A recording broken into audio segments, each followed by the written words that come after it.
In this video, I'm going to show you how to create a backup file from one B900 so that you can save it to another one or just keep it for in case you ever need to reload it onto that same B900 again. Now, I already made a video on how to log into the software and how to make sure that the communication is correct. I will also add that video link in the description so that you can always view it there if you don't know how to do that yet. So the first place we're going to go to is copy data after you've logged in. And you're going to read. And we will wait for this to finish completely.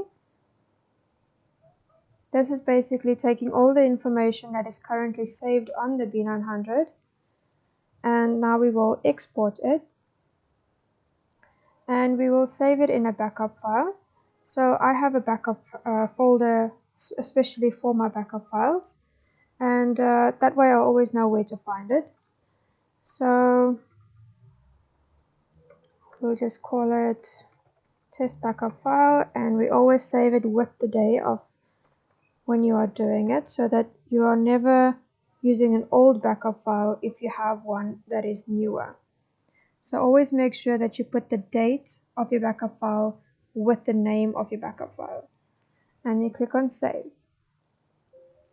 Once it says export data finish, you just click on OK.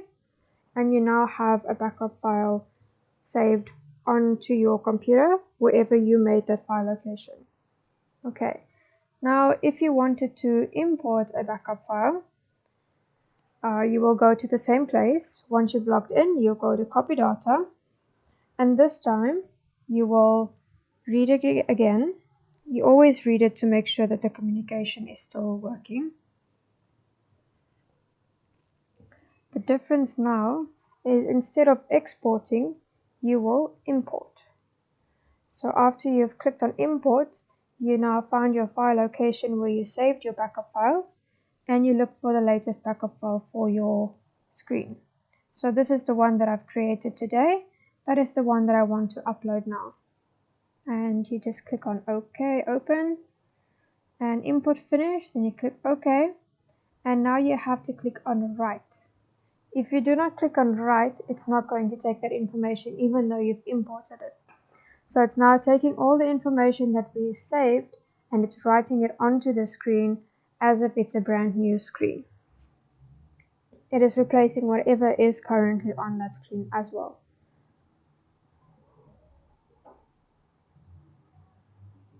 Once it is finished, you can close this window and you can test the screen. If it does not ring with the buttons, you can also switch the screen off. So you disconnect it from the power and then you just switch it back on again and it should be working fine.